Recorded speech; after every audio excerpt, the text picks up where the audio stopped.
श्री गणेशाय नमः श्री सरस्वते नमः प्रभु श्रीराम चंद्राय नमः।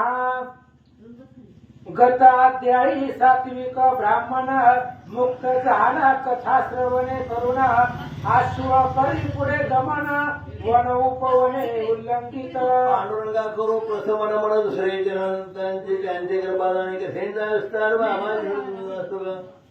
मागच्या अध्यायामध्ये काय एका ब्राह्मणाने उपदेश केला आणि उपदेश केल्यानंतर जे काही माहिती सांगितली त्याच्यामुळं शत्रुंचे पटलेले आणि त्याच्यामुळे काय झालं म्हणजे जो घोडा अडकला होता स्थिर झाला होता तो मुक्त झाला असे कथा आपण मागच्या अध्यायामध्ये ऐकले म्हणतात। आईसे कथानक वर्तले पुढे श्रवण करा वहिले शेष वत्सयन निवेदिले ते कथन करीतो मी। शेषाने वाक्याला सांगितले तर ते काय सांगितलं ती कथा मी तुम्हाला सांगतो असं बोलतात। रामाश्व पृथ्वी पर्यटनासी निघाल्या तिने हुनी परियेसी सप्तमास लोटले तो हिमालयासी अश्ववर गेला। जो यज्ञाचा घोडा सोडला होता त्याला 7 महिने झाले अजून 5 महिने झाले नाही का। आता 5 महिन्यामध्ये काय काय करतं त्या काय घ्यायचंय अशा प्रकारे या ठिकाणी सांगवले। आता पुढे घोडा कुठे गेला ते सांगतील। मार्गी बहुत देश फिरला परी कोणी नाही धरिला सर्व मनती आपुला पाडकाय श्रीरामा पुढे। अशा प्रकारे ज्यावेळेस तो घोडा जाऊन आला प्रत्येक रामाचा घोडा आहे कसा धरवायला आपला नाही का। आणि म्हणून कुणीही घोडा अडवत होते ज्यांनी ज्यांनी अडवला ते जाऊन हरले रामाला शरण गेले अशी कथा आपण आतापर्यंत ऐकले। सर्पपद देऊन कोण राहील प्राण सुपर्णा पुढे भुजंग जाऊन कैसा जिंकील तयासी जैसा सिंहा पुढे हरिण वज्रारे की पर्वत जाण तैसे आम्ही रामा लागून जिंकावया असमर्थ। रामाशिवाय आम्ही असमर्थ आहोत रामाशिवाय विजय म्हणून असमर्थ आहोत। रामाचा आशीर्वाद असेल तर आपण जिंकू शकतो अशा प्रकारे दसरा देव सांगतात। आईसे जानोनी नृपवर येती घेवणी कर भार आईसे कित्येक देश साचार उल्लंघिले अश्ववरे। अशा प्रकारे रामाला पुढे अडवायचं सर्वश्रेष्ठ प्रभू रामचंद्र आहे त्यांचा हा घोडा आहे नाही का। आणि म्हणून कोणा ताकदीने घोडा अडवायचे जिथे अडवत ठरले होते अशा प्रकारे त्या ठिकाणी बोलू लागले। मग कुंडल नाम नगर विख्यात तेथे वारू झाला प्राप्त जैसे आदित्य तेजकत तैसे नगर शोभत। कुंडल नावाचं नगर आणि ते नगर अत्यंत शेवट होतं देवीचं नाव होतं आणि त्या ठिकाणी घोड्यावर पोहोचला।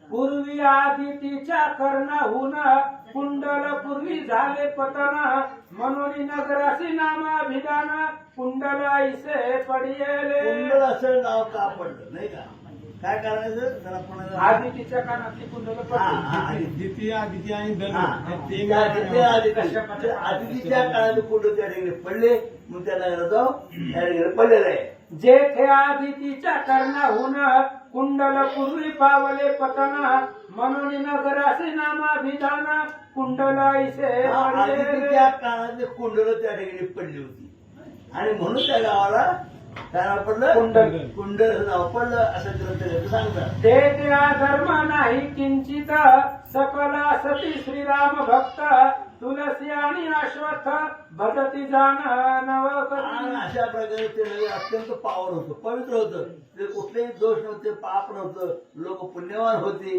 अशा प्रकारे ते सांगतायत। देवालया माझी सुंदर राममूर्ती मनोहर पूजन करीती नारी नर भक्ती मंदिरं होती अत्यंत रमणीय मंदिर होती रामाच्या मूर्ती होत्या रामाची पूजा करायची अशा प्रकारे नगराचं खास वैशिष्ट्य म्हणजे रामाची मंदिर होती त्याची पूजा करत होते असं सांगू लागले। सर्वदा श्रीराम स्मरण निशिदिन करीती श्रीराम ध्यान निष्काम बुद्धी करुण भजती सकळ रामाते। सगळे रामाचे भक्त होते रामनामाशिवाय काही नव्हतं अनेक ठिकाणी मंदिर होती रामाची होती सतत रामाचं चिंतन करणारे त्या ठिकाणी लोक होते असं बोलतात। जे ते कलहाचा नसे लेश सत्य भाषण आणि निर्दोष जैसा गोड सुधारस तैसी वाणी भांडणाचं नाव नाही भांडण ह्या प्रकाराला माहित नाही फक्त मुखामध्ये नामस्मरण अशा प्रकारे अत्यंत पवित्र धार्मिक गाव त्या ठिकाणी होतं. भांडण नाही, कुठं नाही, काय नाही, फक्त रामस्मरण, रामपूजा असं त्या गावाचं वैशिष्ट्य सांगितलेलं आहे. तया नगराचा अधिपती जयाची कीर्ती जगी कीर्ती सर्वदा ध्यातसे विमलमती रामाला गुण हा, त्या सप्ने. ठिकाणी जो राजा होता तो अत्यंत प्रवीण होता, नाही नामस्मरण करत होता. त्याचं नाव काय सांगितलं नाही, परंतु तो राजा अत्यंत धार्मिक होता. हा आणि सुरत तयाचे नामाभिधान सदा वर्ते धर्मे करुण पुत्र परी प्रजा पालन करी सुखरूप. आणि सुरत नावाचा राजा होता. तो आपल्या सर्व समाजाचं, गावाचं, राज्याचं मुळाप्रमाणे पालन करत होता. अशा राजाचा धार्मिक राजा होता म्हणतात. जयाचे गुण करिता श्रवण पातके जाती जळून आईसा महाभक्त राजन्य ते स्थानी राज्य करी. अशा अत्यंत पावन पवित्र असा राजा होता. नामस्मरण करायचा, जनतेला आपल्या लेकराबरोबर सांभाळायचा, अत्यंत धार्मिक प्रामाणिक असा राजा होता. त्या राजाचं गोर कौतुक केलंय. तैसा तया नगरा भीतरी यज्ञाश्वाला स्वइच्छाचारी सेवक तयासी धरुणी करी वाचिनी सुवर्ण पत्रिका. अशा प्रकारे त्या नगरामध्ये हा रामाचा घोडा पोहोचला आहे. काही सेवकांचा घोडा धरला आणि त्याच्या मस्तकावरची पाठी लावली. ते पाठी वाचले, काय नाही का. मग जावणी राजयासी सांगती वर्तमान त्वरेसी यज्ञाश्व एक नगरासी आलासे आणि अशा आपल्या. प्रकारे ज्याने हा घोडा धरला त्याने सांगितलं राजाला अशा प्रकारे घोडा आहे, त्याच्या पाठी लावले, हा रामाचा घोडा आहे. अशा प्रकारे सेवकाने राजाला जाऊन सांगितलेलं आहे. मस्तकीचे वाचिले पत्र की अयोध्याधीश राघवेंद्र यज्ञ करीतो पाप संवार वावयाला आणि त्या घोड्याच्या मस्तकावरची पाठी लावली. त्या पाठीवर लिहिलं की हा रामाचा घोडा आहे, यज्ञासाठी सोडलेला आहे. अशा पुढे पाठी वाचली आणि राजाला सांगितलं आहे. हा अश्ववर सोडिलासे पृथ्वीवर जयासी करणे असेल समर तेने धरोणी सिद्ध अशा व्हावे. प्रकारे त्या पाठीवर आणि काय लिहिलं म्हणले की ज्याच्यामध्ये सामर्थ्य आहे त्याने हा घोडा करावा, नाही का, नाहीतर शरण यावं. अशा प्रकारे त्या ठिकाणी पाठवलेलं म्हणतात. शत्रुघ्नादी बळ संपन्न आसती तया रक्षण ते करोनी घोर कंदन अश्वाला अशा प्रकारे शत्रुघ्न आहे, नाही का, आणि अशा प्रकारे मुलगा आहे त्या घोड्या शत्रूचं सैन्य पाठीमागे आहे. अशा प्रकारे घोड्याचं रक्षण करतात. आई सेविने स्पष्ट अक्षरी आम्ही वाचून बरी आपण निवेदिले तरी काय ज्ञापयास. आणि अशा प्रकारे त्या राजाला सेवकानं सांगितलं की अशा प्रकारे पाठी घोड्याच्या मस्त लावली आहे, नाही का. आता पुढे काय करायचं सांगा असं बोलतात. ऐकोन या दूतवाणी सुरथ आनंदला मणी म्हणे श्रीराम अश्वा लागोनी धनिता लाभ भाऊ होया. अशा वेळेस सुरत नावाचा राजा आहे. ते सगळे सेवकांना ती बातमी सांगितली. काय बातमी, त्या घोड्याच्या मस्तकावरची पाठी लावले, त्याचं वर्णन सांगितलं. आणि मग सुरत राजाला असं वाटतं हाल आपण घोडा धरला, आपण पाहू हो रामाचा घोडा आहे असं त्याने बोलले. तरी धरोणी तयासी युद्ध करू रक्षकासी जो श्रीराम भेटी आम्हासी तवरी अश्व न देऊ. अशा प्रकारे आपण जो घोडा धरू म्हणले, नाही का, आणि आपण युद्ध करू, त्यामुळे आपला काय रामाची भेट होईल. अशा प्रकारे योग राजाला सांगू लागले. जो निर्विकार परब्रह्म आज अजित आत्मा राम भक्त काम कल्पद्रुम तोची अयोध्या नाथ. अयोध्यानाथ राम आहे, कल्पद्रुम आहे. कल्पद्रुम म्हणजे कल्पवृक्षाप्रमाणे आहे, पाहिजे तर फळ देणार आहे. असा हा राम त्या ठिकाणी आहे आणि हा रामाचा घोडा आहे असं राजाला सांगितलं आहे. आम्ही दयाचे करीतो नाम स्मरण करीत असे रात्रंदिन तो दयाळू भगवान भेटी देईल आम्हासी. आम्ही रोज ज्याचं चिंतन करतो, आम्ही रोज याची पूजा करतो, तो राम आम्हाला भेट देईल, नाही का, आणि आमचं कल्याण होईल.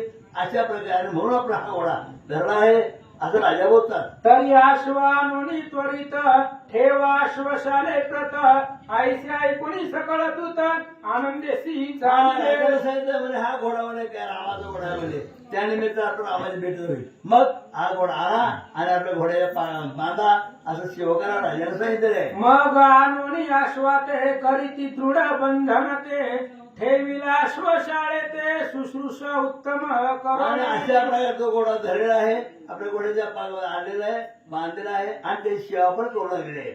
सेवकी रायासी जाणविले की आश्वशाळेसी तया बांधिले तेने मन संतोषले राजयाचे आणि राजाला सांगितलं, अहो तो रामाचा घोडा आहे म्हणले, आपल्या घोड्याच्या पागामध्ये बांधलाय म्हणले, काही काळजी करा नाही. त्याची सेवा चांगल्या प्रकारे राजाला बरं वाटलं म्हणजे ठीक आहे, काय हरकत नाही, अशा राजा बोलतात. शेष म्हणे वत्स्ययना काय करू राजवर्णना धन्य धन्य भक्त राणा ऐसा नसे हा भूमंडळी. शेष आलेलं वर्णन करतो, काय त्या राजाचं कौतुक करावं म्हणलं नाही का. अत्यंत पावन पवित्र असा राजा धार्मिक वृत्तीचा आहे, अशा प्रकारच्या राजाचं कौतुक त्याने केलेलं आहे.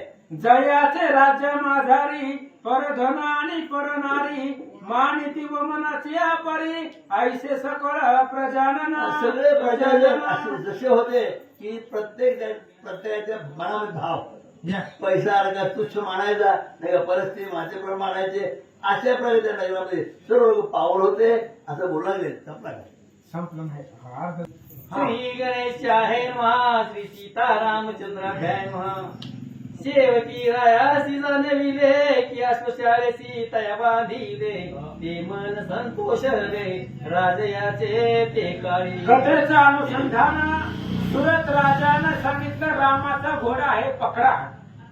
रामाचा घोडा आहे म्हणल्यावर सहसा कोणी पकडत नव्हतं, पण सुरथाने विचार केला आपण ज्याचं स्मरण करतो तो भेट घेईल आपली. आपण जर युद्ध केलं यांना हरवलं तर राम इथं येतील, आपल्याला भेटतील.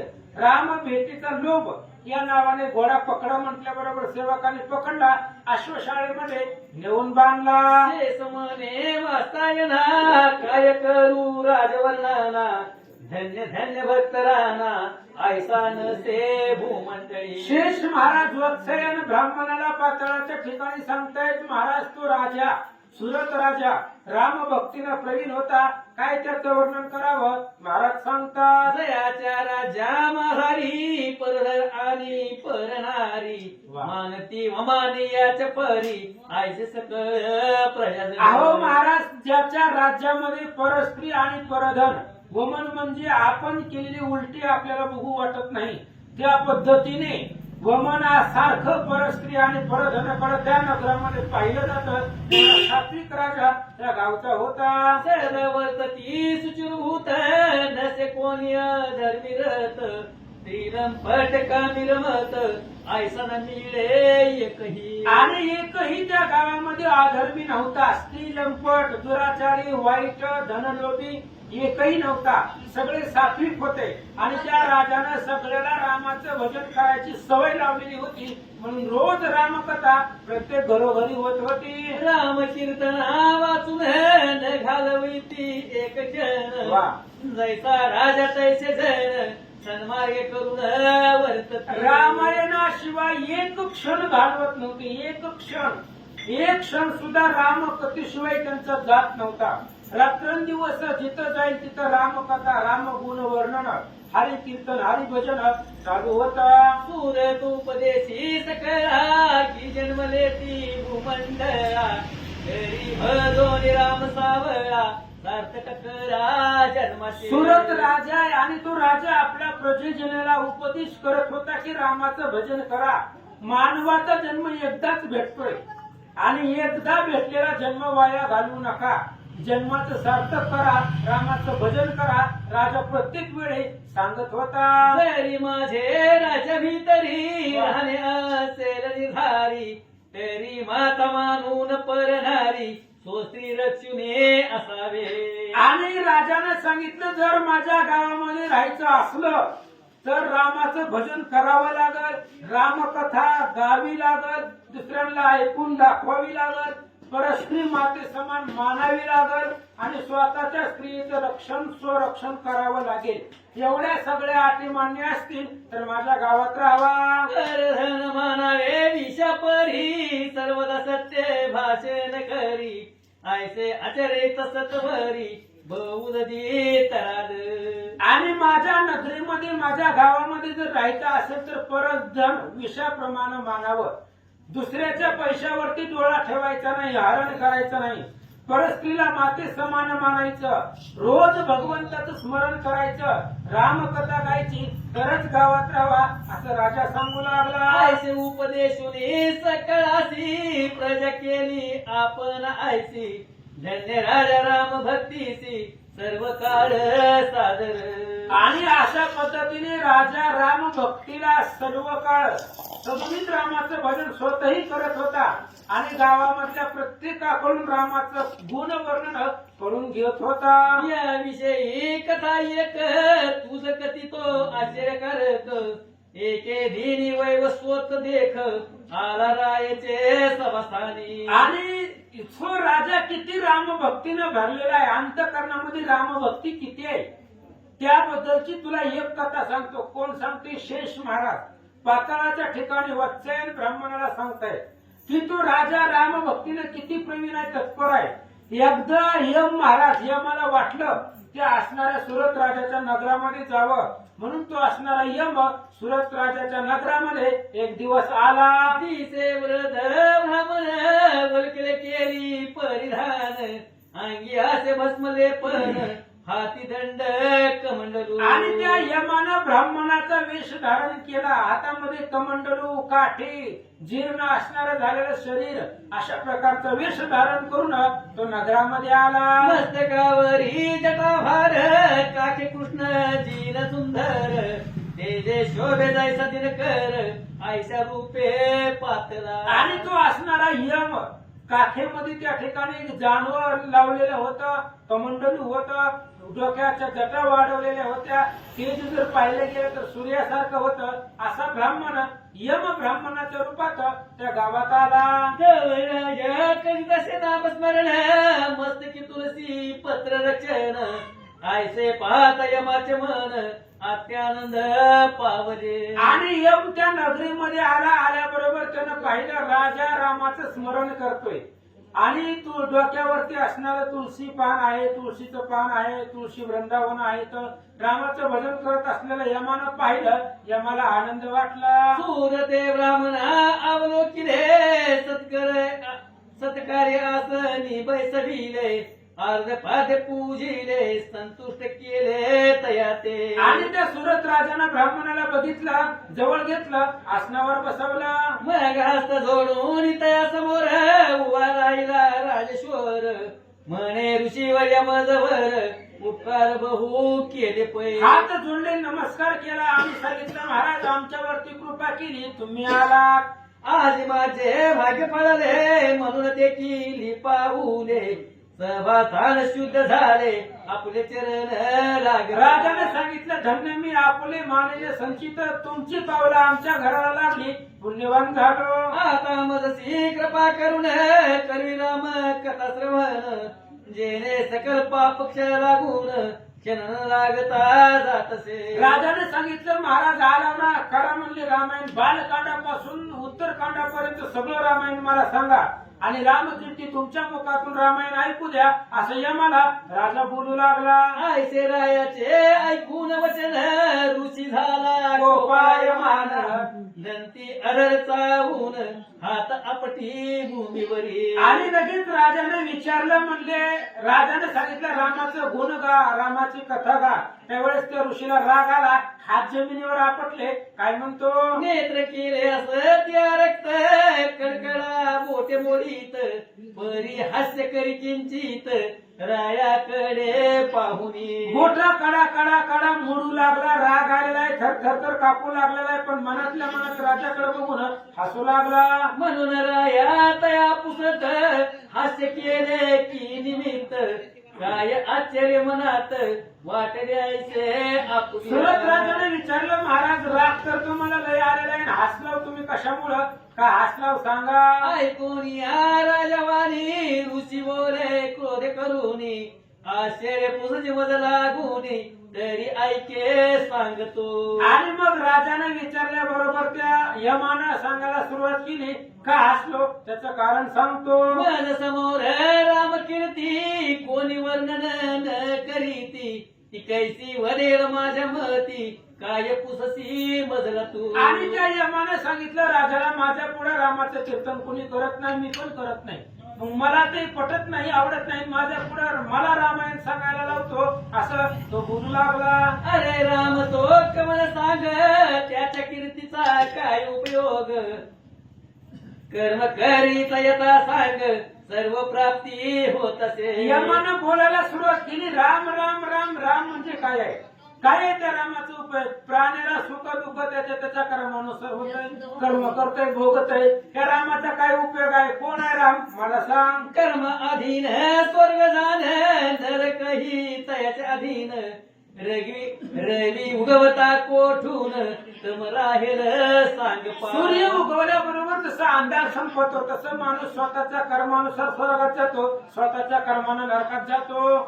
पाक न करीत आपण कैसे होय उदर भरण तैसे सत्कर्म कारण दुरित नाश करावया अरे पाकच नसेल तर त्या ठिकाणी स्वयंपाकच नाही बनवला तर त्या पद्धतीने पाक नसेल तर स्वयंपाक कसं बनवता येईल? तसं आपापल्या कर्मानं माणूस जगतो, मरतो, भोगतो. पतिवीर जैसे नारी सौभाग्य नसे तियेच शिरी तैसे सत्कर्मेन करीत नरी व्यर्थ जावे जन्मुनी आणि आम्हाला सांगितलं पतिव्रता स्त्री आहे, पण जर पतिव्रता पती असेल तर तिला सौभाग्य आहे, पतीच नसेल तर तिला सौभाग्यपणा सतीपणा कुठून येणार आहे? जसं पती असेल तर तिला सौभाग्य आहे, तसंच कर्म केलं तर माणूस त्याचं कर्म भोगतो असं सांगतात. कर्मापासून जन्मदान कर्मापासून पाप पुण्य बद्धता होय कर्मापासून करील पावन कर्मची कर्मापासून पाप आहे, कर्मापासून पुण्य आहे. जीव बद्ध होतो, मुक्त होतो, कर्मापासून होतो. कर्माचे नरक पावती कर्मेची मोक्ष राहती आयसी द्विर कर्म गती जाण निश्चिती राजेंद्र राजा रामाचं काही नाही, सगळं कर्मानुसार आहे. जो तो कर्म करतो कर्माचं फळ त्याला भेटतं. चांगलं केलं चांगलं, वाईट केलं वाईट वाचं. आयसे कर्माचे महिमान तया विसरलास पूर्ण भ्रमिष्ठा परिमदसी कीर्तन काय विचारसी अज्ञान यमाने सांगितलं राजा तो आज्ञा नाही का म्हणले? कर्माचं आहे फळ. माणूस कर्मानं जगतो, मरतो. काय तू रामाचं भजन रामाचं स्मरण कर म्हणायला लागला, भ्रष्टबुद्धी झाल्यासारखं असं यम बोलू लागला. कर्म आचरे अनुदिनी झेंडा लावी त्रिभुवनी कर्मे पुण्य उद्धरोनी जासी झनी राजेंद्र अरे कर्म कर, चांगलं कर्म कर, त्रैलोक्यावरती झेंडा लाव, कर्मानं उद्धरून तुझा उद्धार होईल. कर्म आसे अति गहन कर्मे तरले बहुत जन काही नसे कर्म विन तरी कर्म आचरे कर्म ही सगळ्यामध्ये श्रेष्ठ सांगितलेलं आहे. कर्माशिवाय काही नाही. कर्मामुळे उद्धार होतो, कर्मामुळे स्वर्गाला जातो, कर्मामुळे दुःख भोग प्राप्त होतो हे महाराज सांगतात. कर्मापासून पुत्र होती कर्मेच सर्व सुख संपत्ती इष्ट मित्र सुहृद जोडती कर्मेच जाण निश्चय आपण आपापल्या कर्म म्हणजे कार्य, आपलं आचरण. जसं आपलं आचरण आहे तसं इष्ट मित्र मुलं सगळं कर्मानच होतं. धर्म अर्थ काम जाण चौथा मोक्ष सुख सदन हे चारी पुरुषार्थ कर्मापासून लादशीर झडकरी धर्म अर्थ काम मोक्ष चारी पुरुषार्थ कर्मानं भेटतात. सकल ब्रह्मांड निर्मिले तयाशी साधन कर्म भले सकळ त्रिभुवन वर्तले कर्माचोने पराक्रम ब्रह्मांड निर्माण केली, भगवंतानं कार्य केलं, कर्म केलं म्हणून ब्रह्मांडाची निर्मिती झाली. स्वर्ग मृत्यू पाताळ तिन्ही ठिकाणी कर्मश्रेष्ठ आहे. देव घेती अवतार तेही कर्मे वर्तती साचार कर्मावीर चराचर न चालेची कदापि कर्मानेच देव लोक अवतार घेतात. कर्मे दुसरं तर मृत्यू पावला, कर्मे राम वनवासा गेला, कर्मे घडला वियोग घडला सीता देवी, सगळं कर्मानच झालं. जो का वज्रधर इंद्रमती कर्मेच झाला अमरपती शेतमक केले म्हणून तया प्रती शेतक्रतू हे नाम अरे तो इंद्र आहे, त्या इंद्राला शक्र अशा प्रकारचं नाव आहे. त्या इंद्राने 100 यज्ञ केले म्हणून देवांचा राजा झाला. ब्रह्मयासी कर्मापासून सत्य लोक प्राप्ती झालं सकळा माझी कर्म प्रधान सत्य आसे राजेंद्र. ब्रह्मदेवाला सुद्धा कर्म आहे, कर्मामुळे ब्रह्माकडे ब्रह्मपद आहे, विष्णूला कर्मामुळे विष्णुपद आहे असं सांगू लागला. म्हणून यज्ञादी कर्म करून तोही होय गा पावन भोगशील सुख लागून सर्व काळ कर्मेची. म्हणून सगळं कार्य कर्मानंच होतं, कर्मानंच त्या ठिकाणी असणारा जन्म मृत्यू ठरलेला आहे असं सांगतात. भूमंडळी होईल कीर्ती तरी आचर्य कर्मनिची ऐसे वचन ऐकताची ती सुरत राया शोभला. आणि त्या यमानं सांगितलं ऋषी रूपामधून कर्म कर, पृथ्वी तलावरती नाव यश सगळं मिळेल तुला. रामचंद्राचा उपहास केला, कर्माला श्रेष्ठ मानलं, राजाला राग आला. राम कीर्तनाचा उपहास ऐकून दुःख झाले बहुवस म्हणे या दुष्ट ब्राह्मणास काय वदावे पयाचा. सुरत राजाने विचार केला आपल्या गावामध्ये रामचंद्राचा अपमान अजून कुणी केला नाही आणि ही रामाचा अपमान करतोय, उपहास करतोय. ह्या ब्राह्मण असून रामचंद्राला नाव होतंय, काय या ब्राह्मणाला करावं. राजा बोलू लागला. म्हणे ब्राह्मणासी कर्म कराया वद तमससी परिनाशवंत कर्म फळासी आम्ही न इच्छू कदाही. आणि राजानं ब्राह्मणाला बोलायला सुरुवात केली. तुम्ही म्हणताय कर्म करा पण कर्माचं फळ नाशवंत आहे. कर्म केलेलं कर्माचं फळ हे असणारं शाश्वत नाही, हे नाशिवंत आहे. कधी ना कधी कर्म संपलं की त्याचं फळ संपणार आहे आणि संपणारं फळ आम्हाला नको. राजा बोलू लागला. वरच्यावरी फळे येती पक्व होता पतन पावती तैसे पुण्य सरता अधोगती तत्काळ होय प्राणी. अहो झाडाला फळं येतात, पिकली फळं ती झाडावरनं खाली पडतात. तसं पुण्य संपलं की मग मृत्यू लोकांना यावं लागतं. अशाश्वत कर्म फळ सरता फळ ती विवळ जे का मूल जन केवळ तया जाऊनी बोध सांगे. म्हणून ते असणाऱ्या त्याला जाऊन सांग कर्म हे असणारं फळ आहे आणि ते कर्म नाशिवंत आहे म्हणून आम्हाला ते नको असं सांगतात. कर्मे मजसी कर्म बोध करशी जरी तरी न राहे माझे नगरी येथून उठावे सत्वरी न दावी मुख मज लागी. मला कर्म करायला सांगतो पण आता तू माझ्यापाशी राहू नको, निघून जा. राजा बोलू लागला. कर्मे पावला ब्रह्मपलासी तरी नाश आश तयासी तैसाच इंद्र ही पतनासी सत्य जाण पावेल.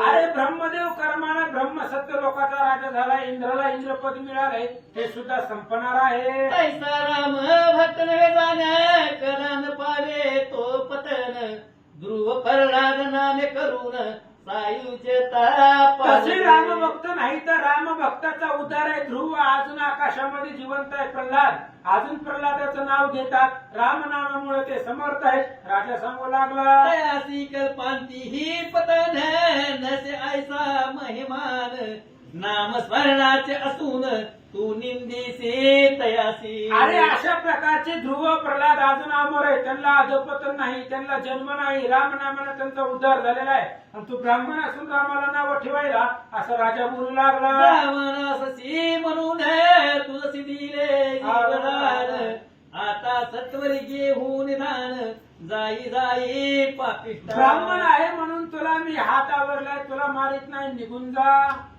तैसे राजा बोलत तू सेवक आले धावत ब्राह्मणाचे बाहू धरीत घालवावया सभेतून. सेवक असं राजा बोलल्याबरोबर 4-5 सेवक आले, ब्राह्मणाच्या हाताला धरलं, सभेतून बाहेर काढू लागले. वयमदंडधारी प्रकट होऊन सत्वरी म्हणे धन्य धन्य सृष्टीवरी राया तू रामभक्त.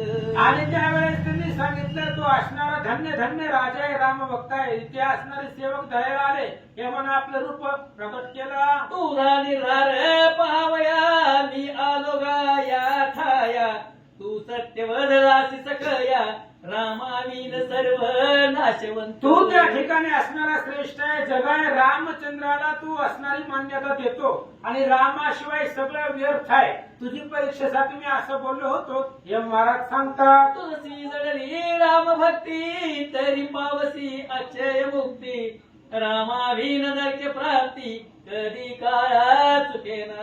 अरे तू जे बोलला ते खरं आहे. रामचंद्राच्या नामानं अक्षय मुक्ती आहे. आणि जे रामाचं भजन करत नाही ते यमाचा पाहुणा प्राणी होय.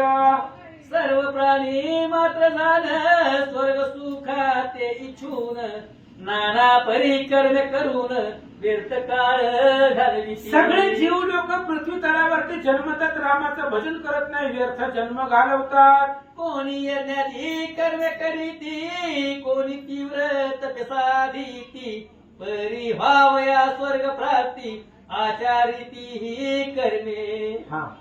तैसे नव्हे तुझे भजन सत्यराम कथा पावन आता मी तुझं झालो प्रसन्न वर मागे अपेक्षित. तशा पद्धतीने तुझं नाही, तू रामाचा भक्त आहे, प्रसन्न झालोय, काय मागायचं ते माग.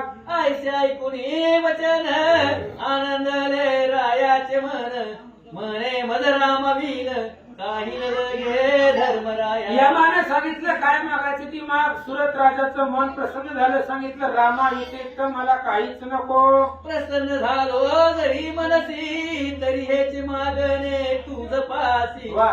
की राम दर्शनापूर्वी मदसी मरण कदापि न यावे. सुरत राजाने यमाला सांगितलं यम महाराज तुम्ही माझ्यावरती प्रसन्न झालाय म्हणताव, कारण मारायचं डिपार्टमेंट तुमच्याकडे आहे. म्हणून तुम्हाला सांगतोय मला रामाचं दर्शन झाल्याशिवाय मला मरण येऊन देऊ नका. आता मारणारे तुम्हीच आहे म्हणून तुम्ही मागा म्हणता, म्हणून तुम्हाला मागितलं रामाचं दर्शन झाल्याशिवाय, रामाला ह्या डोळ्यानं बघितल्याशिवाय मला मरण येऊन देऊ नका, एवढंच द्या. निर्भय मने राहून मदसी व्हावे रामदर्शन हेच मागत वरदान तुझं न लगे काही मजे. अहो मला तुमच्यापासून काहीच नको, फक्त जिवंत आहे तोपर्यंत रामाला बघू द्या आणि त्या रामाचं दर्शन मला घेऊ द्या, यामध्येच माझं समाधान आहे. राजा बोलू लागला. ऐसे ऐकून कृतांत म्हणे पुरतील तव मनरत तुझ वरी सीताकांत कृपा करील निश्चय. यमानं ऐकलं आणि सांगितलं तुझी इच्छा पूर्ण होईल, राम तुझ्यावरती कृपा करील. ऐसे वदोनी वैवस्वत गेला आपुल्या स्थानात ऐसा महाभक्त राजा सुरत अश्वधरीला तयारी. आणि यम तिथून निघून गेला आणि पाताळाच्या ठिकाणी शेष महाराज वत्सेन ब्राह्मणाला सांगतात असाही राजा सुरत आहे ज्याला यम प्रसन्न झालेला आहे. आणि मग असणारा तो सुरत राजा त्यानं घोडा पकडला. मग सेनापतीची आज्ञा पुन्हा सिद्ध करविले सकळ सैन्य अश्व गजरथ पदाती झाल शस्त्रास्त्राची सिद्ध झाले. सुरत राजाचे जसे सूत ऐकून युद्धमात आनंदे निघावया युद्धप्रत सिद्ध झाले झडकरी. एकाचे नाम चंपक दुसऱ्याचे असे मोहक तिसरा रिपुंजी व सुरेख दुर्वार नाम चौथ्याचे पाचवा प्रतापी ऐक सहावा आसे बदमादक सातवा हरियक्ष देक सदेव आठवा नववा भुरी देव अभिधान दहावा जान सुतपन ऐसे महाप्रतापी जान दशपुत्र सिद्ध झाले. अशा प्रकारे सुरत राजाला 10 मुलं होती, त्यांची नावं महाराजांनी वाचली. रत्नखचित किरीट शोभत कर्णी कुंडल तळपत अंगी कवच दळ भौत भेदन होय ऐशा परी हाती प्रचंड धनुष्य घेतले बाण वाते सकळ भरले शंख वाजविते आपोआपले रथा माझी बैसुनी ऐशा परी सकळ वीर सिद्ध झाले जावाय सत्वर पाहुणे राजेश्वर सिद्ध करवीर ताते आता पुढील ध्यायी झालं अशोध करील शत्रुघ्न सेवक कथतील वर्तमान गिरी धरिला म्हणून ती कथा रसिक सुंदर सर्व लागे अतिमुदर दत्तदास वारंवार सजनासी निवेदी पुंडलिक ज्ञानदेव तुकाराम. पुन्हा त्यांच्या मला दुसरं काम आहे.